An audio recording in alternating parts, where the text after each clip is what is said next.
Tem uma pergunta que provavelmente muita gente vai fazer quando assistir a este vídeo. Se vocês acabaram de transformar esse motorhome, por que vocês estão reformando ele de novo?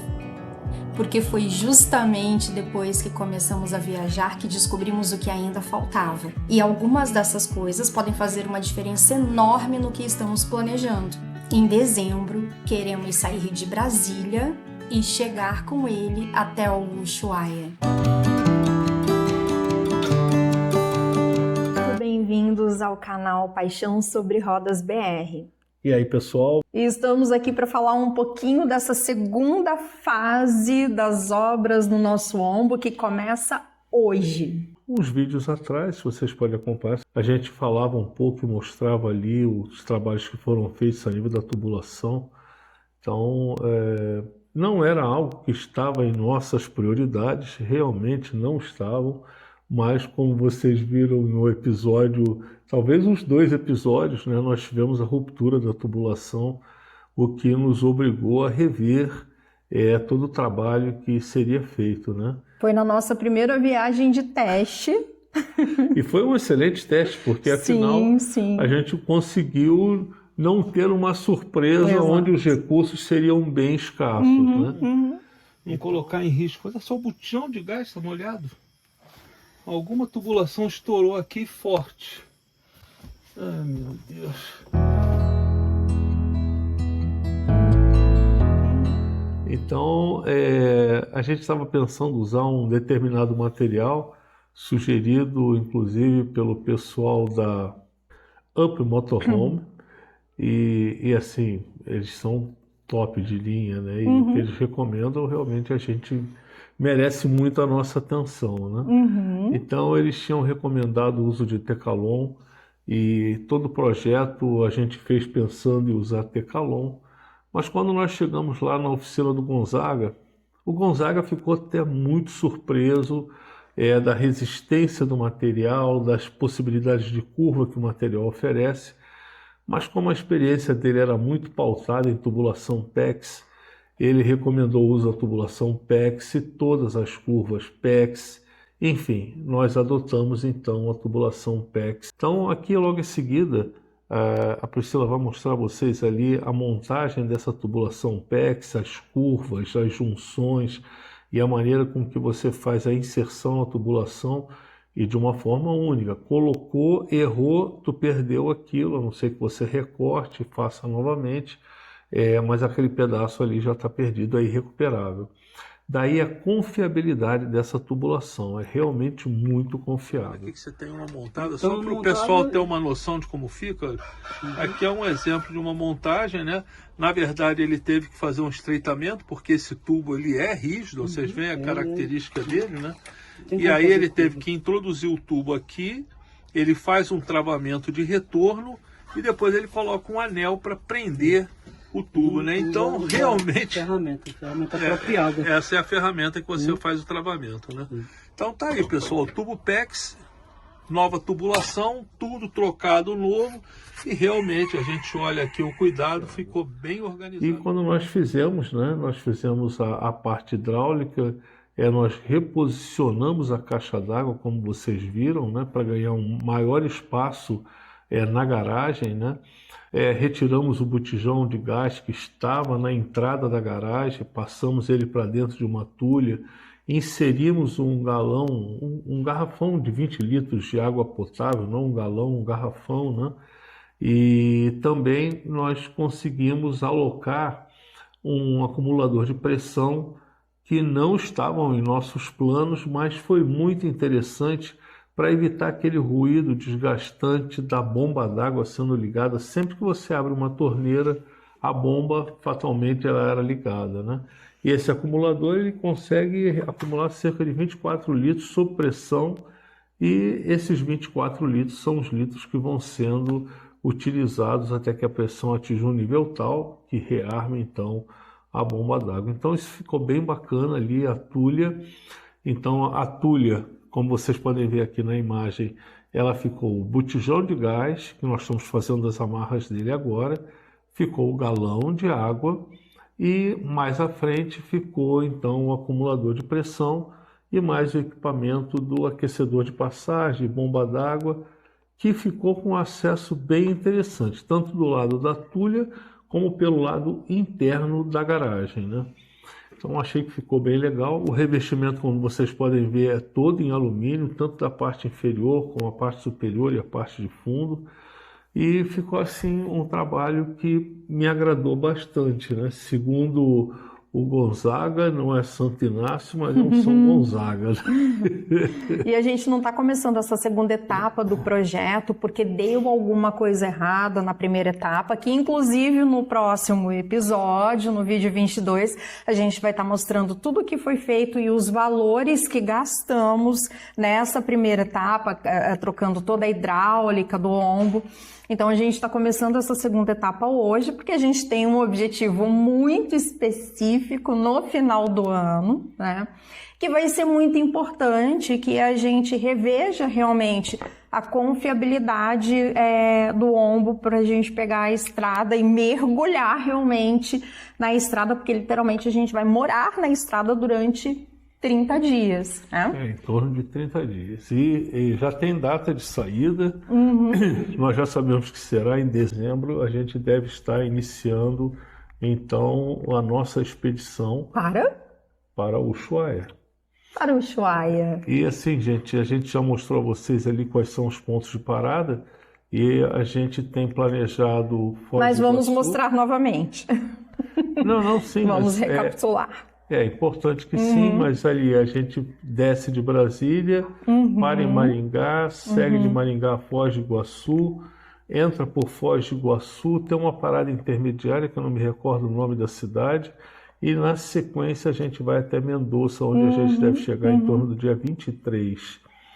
E aí a gente deve passar umas 3 noites em Mendoza e 4 dias, né? E com isso a gente certamente vai estar passando o Natal lá, uma dureza, né? Nossa, total. Então, o nosso planejamento é que nas próximas semanas, nos próximos episódios, a gente consiga mostrar todo o roteiro que, a princípio, a gente vai fazer até o Ushuaia. Afinal de contas, o Ombo, hoje estamos levando ele para o Gonzaga novamente, né? Para começar essa segunda etapa.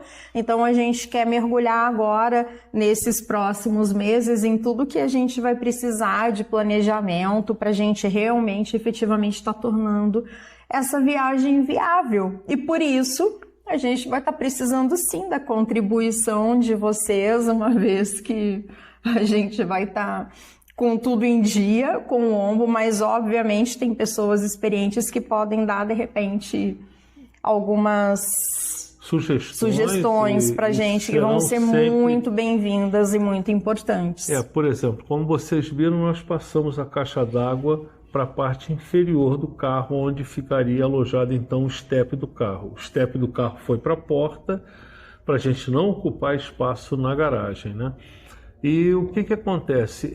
Nós ficamos com 3 caixas, 2 caixas menores e uma caixa maior. Abaixo dessa caixa, que ela está toda protegida por um material antitérmico, né? Eu coloquei uma placa, que é uma placa aquecedora, com o objetivo de controlar através de um termostato que a temperatura não fique abaixo de 6 graus. Então, essa placa ela fica na parte inferior. A placa que aparece aqui abaixo é esse tipo de placa que vai na parte inferior. E quando o termostato percebe uma temperatura inferior, ela liga essa placa que vai aquecer a parte inferior da caixa. Dessa forma, a gente vai assegurar, o nosso objetivo é assegurar, desde que a temperatura não seja extrema, que a temperatura na caixa d'água não fique menor do que 5 graus, 4 graus, alguma coisa assim, né? 4 já é bem perigoso, né? Mas a ideia é essa. E na parte da tubulação, ela está toda revestida. A nossa ideia é não deixar água na tubulação quando o sistema não estiver em uso. Dessa forma, a gente evita o congelamento da água na tubulação e também evita o congelamento da água na caixa d'água, né? Nas caixas d'água. Como elas são conectadas através de conectores diretos entre a caixa principal e as 2 secundárias, A própria curva de convecção ela vai assegurar que essa temperatura fique sendo distribuída entre elas, e é o nosso objetivo. E, obviamente, nós vamos estar testando isso também, né? E como a gente só entende o que está acontecendo com o carro na prática, né? Quando a gente usa na estrada, as viagens que a gente fez depois da primeira fase, né? Que a gente pegou ali o Ombo com o Gonzaga, foram muito importantes, justamente para a gente identificar se já estava tudo ok e o que mais era importante para a gente nessa próxima viagem, né? Afinal de contas, a gente vai estar atravessando aí uma boa parte da América do Sul, né? Até chegar ao Ushuaia. E aí tem coisas que são muito importantes que a gente deve estar providenciando para essa segunda fase. E na tua concepção, o que você achou que foi assim, usando o carro, que foi uma das coisas mais importantes para a gente, levando em consideração que a gente vai pegar a estrada, muitas vezes a gente não vai possivelmente dormir em camping, né? A gente vai ter que usar a parte elétrica, o que você considerou que seria importante agora? Então, a gente estava com baterias estacionárias relativamente novas, né? O proprietário anterior do carro, ele teve esse cuidado, então eram baterias assim que teria pelo menos aí uns 2 anos de durabilidade tranquila, né? Com placas de 150 associadas, chegando a 450 watts para recarga. Não tinha DC-DC e possibilitava recarga através de uma fonte externa, recarregar também as baterias. Entretanto, para essas localidades que nós estamos indo, ele requer uma certa autonomia off-grid, né? Então, nós achamos que o ideal era eu ter mais placas fotovoltaicas. A gente está passando agora para 760 watts ou 850, ainda estou decidindo isso. Eu estou decidindo pelo seguinte: hoje eu já tenho 2 placas de 150 sobre o teto que eu posso mantê-las na posição onde elas estão. E eu comprei também uma placa moderna de 250, é uma placa monocristalina, ela ficou numa medida excelente para ocupar parte frontal. Se eu conseguir manter essas 2 150 na posição frontal, eu ficaria com 850 watts de placa. Se não, eu vou ficar com 550 mais 210, vou ficar com 760. Que já é uma boa condição de recarga, desde que você tenha uma incidência solar satisfatória, né? Já é o suficiente. Além disso, nós estamos incluindo um DC-DC. Esse DC-DC ele vai nos trazer a possibilidade de fazer recarga sempre que o ombro estiver em movimento, né? E com isso a gente tem mais uma possibilidade de recarga. E se essas 2 fontes não forem suficientes, a gente vai ter a tomada com o carregador interno que permite a carga das baterias também. Então, hoje, nós substituímos a bateria de chumbo ácido, né? E colocamos, então, uma bateria de lítio. Essa bateria de lítio, ela nos trouxe a vantagem do espaço. Vocês vão ver como vai ficar a garagem, eu acho que ficou bem legal. Eu não coloquei a bateria de lítio para dentro, junto com circuitos eletrônicos.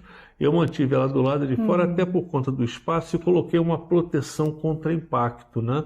E por ser uma área mais ventilada. Então, com isso, a gente vai ter a bateria de lítio na garagem, protegida, com ventilação, e todo o circuito eletrônico, incluindo o DC-DC, incluindo o nosso inversor de frequência, incluindo o carregador, eles vão ficar todos alocados na parte interna e toda a parte de proteção, fusíveis e disjuntores também. Essa parte nós estamos passando para dentro. Eu, na sequência, eu vou estar trabalhando também nessa parte de eletrificação junto com o Gonzaga. Então, hoje, essas são as partes ali fundamentais que nos asseguram uma autonomia, desde que a gente tenha critério no uso da energia, de até uns 2 dias, né? Então, isso pode ser interessante, 2 dias em off-grid, a gente conseguir manter a geladeira funcionando, manter a iluminação e, à noite, a gente, se for necessário, ligar um ventinho no ar refrigerado, não o ar refrigerado, ligar o ventilador do ar refrigerado, né?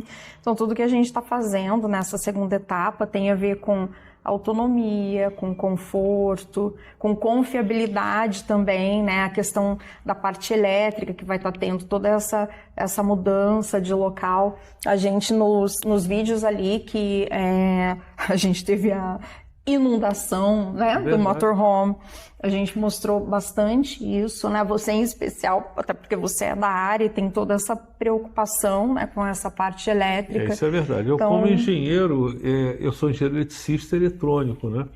Eu sei das consequências que uma tubulação passando em cima de um circuito eletrônico ela pode trazer, tanto a nível de prejuízo, como a nível de risco de um curto-circuito ou uma coisa mais grave, né? E, por sinal, os dois incidentes jogaram água em cima do sistema, né? Felizmente, não foi algo significativo, não causou dano algum, mas poderia ter causado. Então, com isso, nós separamos efetivamente, fisicamente, não passa a tubulação de água pelo circuito, pelo local onde vão ficar acomodados os circuitos eletrônicos, assim como a tubulação de gás está passando por outro local também. Então, nós deixamos nesse ponto realmente o carro mais seguro, né? E mecanicamente, como eu falei a vocês, nós trabalhamos na suspensão, que era uma preocupação porque incrivelmente a gente passava por ondulações. Parecia que o carro ia tombar, e o carro, literalmente. Ele né? sacudia demais da conta. Então ele agora ficou mais rígido, não ficou desconfortável. De jeito nenhum. E não está tão macio, entre aspas. As coisas não ficam caindo. Realmente nós não tivemos mais nenhum incidente desse tipo. Então foi bem positivo. E teremos ainda uma terceira etapa. A terceira etapa é uma etapa onde a gente vai fazer verificação dos freios, verificação da embreagem, verificação da parte de refrigeração do motor. O motor ele é realmente muito importante, a parte de refrigeração, correias, enfim. É uma revisão na parte mecânica do equipamento. Nós já revisamos suspensão, agora vamos estar revisando a parte de motor, motorização e freio e embreagem, né? Mas ainda nessa segunda etapa tem uma coisa muito importante que descobrimos assim, fomos descobrindo desde que a gente pegou o carro, né? Até a gente fazer, até ali no meio da primeira etapa, a gente viu que ia ser fundamental a gente fazer, que é a troca das janelas. Muito bem colocado. As janelas, como vocês viram, elas estavam numa condição péssima. Você abria a janela, a borracha saía da posição, ela não fechava direito. Para trancar a janela numa abertura de deslize, né? Você tinha que bater forte para ela travar. E eram janelas, como eu disse, não tão antigas, né? Então não deram condições de reparo. Nós tivemos que substituir, nós substituímos as 4 janelas. E uma outra providência, além das 4 janelas, ela trazia uma curvatura bem menor. E com isso, das janelas novas, a gente teve que ter o cuidado de fazer um fechamento com ACM para compor o acabamento da janela nova, né? E uma outra coisa que eu achei assim, muito, muito legal, simples, mas muito importante, a porta do banheiro. Gente, vocês devem ter visto várias vezes a porta do banheiro batendo na geladeira, batendo na cabeça, prendendo o pé. Batendo nas costas da Priscila, deixando manchas roxas horrendas. Para você ir ao banheiro à noite, era uma dificuldade tremenda por conta dessa porta. Eu acho que o objetivo foi bem legal, né? Porque assim, se mais pessoas viajam com a gente, poderia ser feito uma suíte, né? Seria fechado ali o quarto do casal e para ter mais privacidade e os outros passageiros também. Só que na prática isso não funciona muito bem. Não se confirmou, né? E como nós tínhamos comprado já a parte de proteção de janela na Telamax, e na oportunidade nós vimos que eles tinham a porta, né? Mas que portinha legal! A porta é tão boa quanto parece. Lógico, agora nós vamos testar tomando banho, porque fizemos a parte de rejunte, essa coisa toda, então a gente quer ver se tem alguma passagem de água, mas eu achei que ficou muito confortável e muito eficiente, né? Porque agora você está com a porta ali fechada, você abre a porta, você desce da cama, consegue passar para o outro lado. Então, assim, eu achei que ficou muito, muito bom. E as janelas, como são novas, todas estão funcionando hiper adequadamente. Então, a gente tanto pode bascular como deslizar. Elas funcionam das duas maneiras, né? Bom, e o que nós estamos em mente? O que nós estamos em mente? Bom, a gente vai viajar para Ushuaia no verão. Apesar de que o verão lá não é tão verão, ele tem uma temperatura muito baixa, mas temperatura de 10 graus. Dá para a gente acomodar muito bem, embaixo de um bom edredom, a gente consegue se virar. Mas a gente tem outros planos, então a gente quer realmente testar para ver como vai se comportar esse carro em algumas condições mais severas, né? Então, a ideia em si é que todo esse trabalho que a gente está fazendo nos assegure confiabilidade no carro e traga mais segurança. Então, por exemplo, quando a gente trocar as células fotovoltaicas, nós estamos colocando um canhão de LED na parte frontal e associado a esse canhão de LED, nós pedimos que fosse colocada uma carenagem que separasse o ar que entraria por debaixo das células fotovoltaicas, das placas fotovoltaicas. Isso para evitar uma formação de uma turbulência de baixo para cima, expulsando a placa da sua área de fixação. Vocês podem estar pensando que é exagero, mas assistindo muitos vídeos, eu acho poucas pessoas que eu vi passar na Patagônia, nos vídeos, é claro, né? Que não perderam pelo menos uma placa. E assim, é uma preocupação tremenda, porque os ventos são muito rigorosos naquela região, ao ponto de que a gente tem que até reposicionar o veículo, né? Felizmente nós temos sensores para vento lateral, e esses sensores vão estar nos sinalizando a necessidade de reposicionar o carro se a tempestade for muito intensa, né? Então, assim, o canhão de luz, dependendo de onde a gente pare, o canhão de luz ele também é um item de segurança, contra animais, facilita a nossa visibilidade durante a noite com os carros estacionados. Precisamos, né, de uma iluminação. Quem segue a gente já há mais tempinho já viu, né, que a gente passou por alguns momentos delicados e que a gente precisou de uma estrutura, né, de certa forma ali da estrada, então com certeza vai ser muito providencial isso. E com isso a gente termina essa primeira etapa. Então, essa segunda etapa. Né? Essa segunda etapa, então, ela movimenta toda a parte elétrica, que inclusive estava muito bem montada, né? Mas a gente movimenta para a parte interior. A gente substituiu, não queria emenda nenhuma na fiação, então substituímos a fiação para que não tivesse emenda. Onde era inevitável, nós utilizamos borneira e instalamos o DC-DC, passamos a fiação por debaixo do carro, devidamente protegida, né? E compramos novas placas fotovoltaicas, a carenagem, o canhão de LED, e é isso aí a segunda etapa. Ainda resultante da primeira etapa, a gente tem uma presilha para o gás, que na verdade é uma haste metálica que vai segurar o gás na parede, né? A mesma coisa para o botijão de água, para o galão de água. Para o galão de água.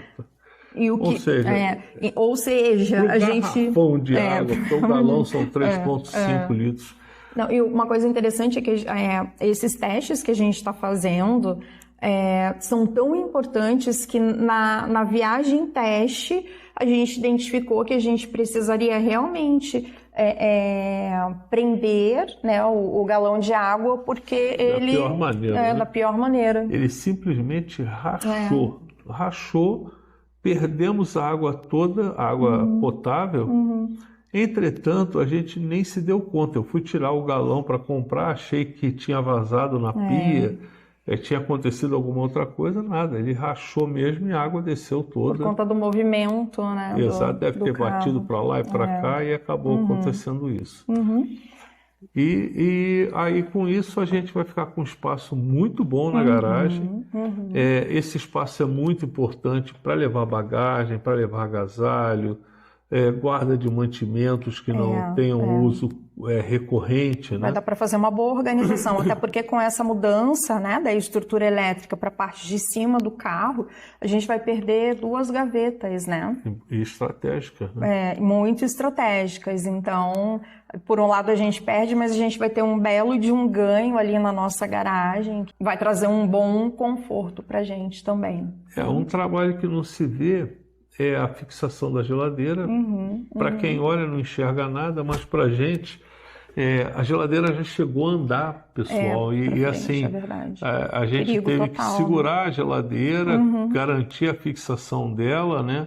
E fizemos uma fixação de baixo para cima, então ficou ótima essa fixação. A geladeira não anda mais, ela está presa ali. E na parte inferior nós colocamos um cofre com o objetivo de guarda de documento, guarda de telefone, alguma coisa assim. Quando a gente não tiver no carro. Quando a gente não tiver no carro, né? Ah, mas o cofre, ele resolve o problema? Pessoal, não resolve. Mas tudo aquilo que dificulta, que faz necessário maior tempo de permanência, eu acho que assusta. Então, a gente já está estudando um sistema de monitoramento interno e externo, né? Esse monitoramento interno são câmeras que vão ficar ativas por sensores. Quando alguém entrar, ele vai ligar e vai começar a filmar. E câmeras externas também, que vão sinalizar pessoas que estejam no entorno do veículo, né? E nós vamos colocar também no teto do carro uma sirene. Essa sirene eu vou chamar de um alarme de pânico, né? Diante de uma situação inusitada, onde a gente se sinta inseguro ou que a segurança esteja comprometida, então a gente vai tocar aquela sirene, vai pular, vai fazendo uma barulhada danada para espantar as pessoas, né? Uma outra coisa que também foi importante, para minha surpresa, achei até um preço relativamente alto, né?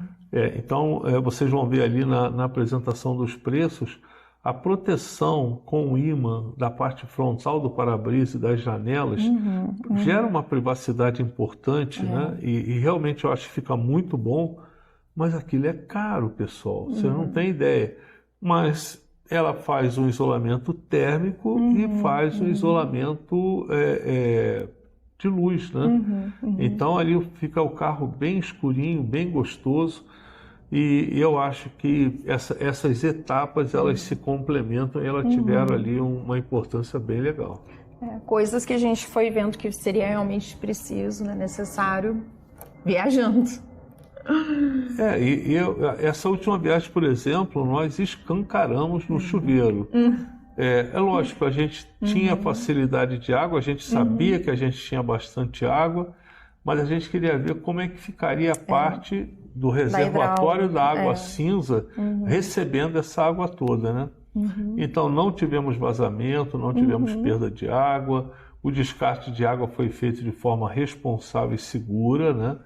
Como eu disse, apesar de que a nossa água cinza é água resíduo da pia da cozinha, que é detergente e a gordura do prato, e não é a gordura comum que você tem numa cozinha, não, porque praticamente a gente limpa o prato com guardanapo antes de levar à pia, porque é algo ruim, você não pode deixar alimento descer para a caixa de água cinza, porque depois a retirada é quase que impossível, né?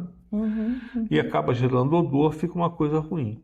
Então, e a mesma coisa no banho. No banho vai ser resíduo da gordura corporal, mais shampoo, mais sabonete, é o que você vai ter ali. E aí, pasta de dente para a gente lavar as mãos com sabão, alguma coisa assim. Então, as 2 caixas de água cinza, elas têm esse tipo de resíduo. Então, o descarte é bem simples.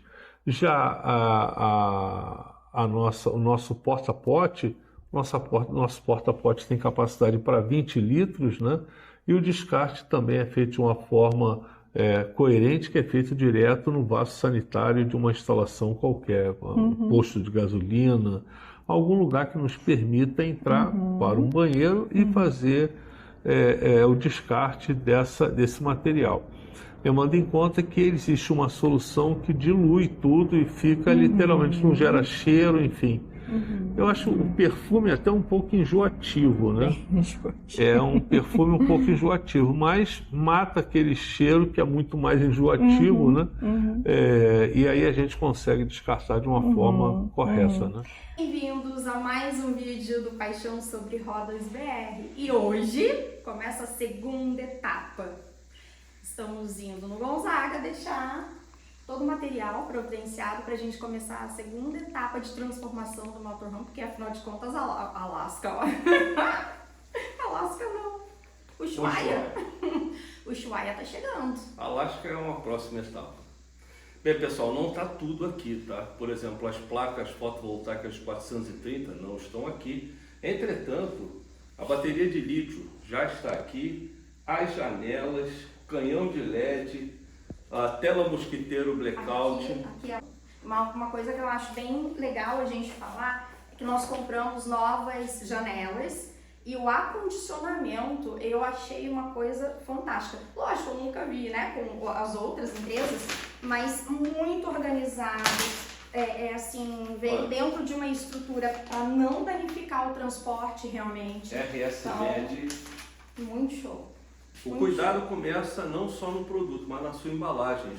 Isso foi uma das grandes alavancadas de Steve Jobs. E aqui é uma prova disso. Quer dizer, não economizar em nada para ter a convicção de que o material chegaria íntegro. RS Med, parabéns aí pelo belo trabalho. E lá atrás a gente ainda tem as portas, enfim, tem bastante coisa para levar. Então vamos levar aos poucos, né? Vamos embora. Vamos lá. Saw your face in a big crowd, and now it's all I think about. I've had some leads, but nothing found. A puzzle I can't figure out. I'm running circles and I don't have a Pessoal, impressionante aqui um comentário.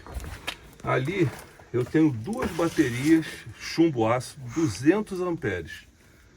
Aqui eu tenho uma bateria de lítio 400 amperes.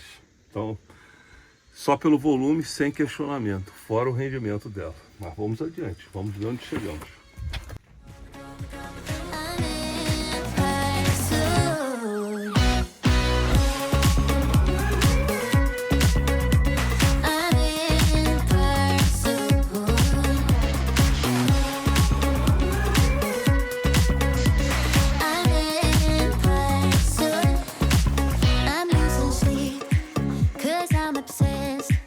Feels like this cage could be my death.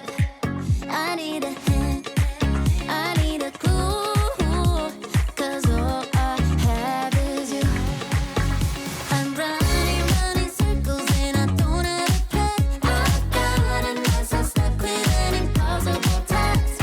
Looking through my files and I'm checking the news. I'm trying everything I can to get back to you.